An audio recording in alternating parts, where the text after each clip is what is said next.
Нууцлаг ой.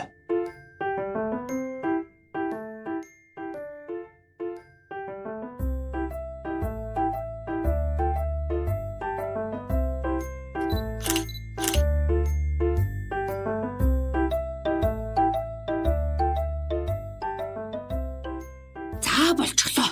Бушуухан Айдо Мейдо хоёрт үзүүлэх минь. Хөөе найзуудаа! Найзуудаа! Яасан бэ Кидо? Гүй чи хаажаад ирвэ?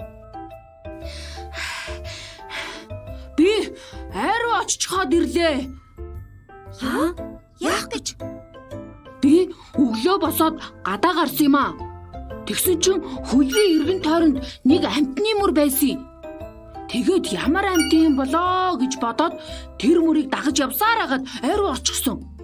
Гэтэл тэр мөр хэрэмний мөр байдаг юм да.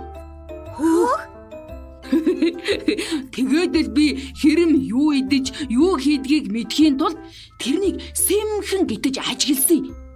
Бас сэмхэн зураг авсан. Та хоёрт авсан зургуудаа үзүүлье.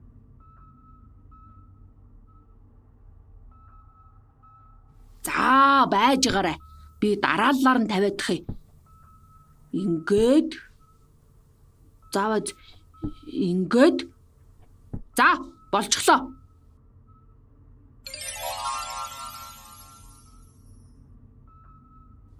За та хоёр зургийг ажиглаад юу болсныг таадаа.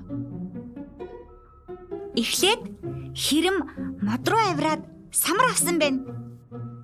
Ааха. Дараа нь самар хэрэмнээс зүгтчихсэн болов. Самар газар дунжин. Хэрэм самраа алдчихсан юм биш үү? Өө, тийм байна. Тэгээд модноос бууж самраа аваад их баярлжээ. Хамгийн сүүлд хэрэм самраа твэрсээр модны хонгол руу орчихж.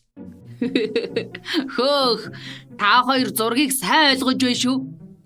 Одоо би юу болсныг ярив. Эхлээд хэрэм мод руу авирсан. Тэгээд нэг самар авсан.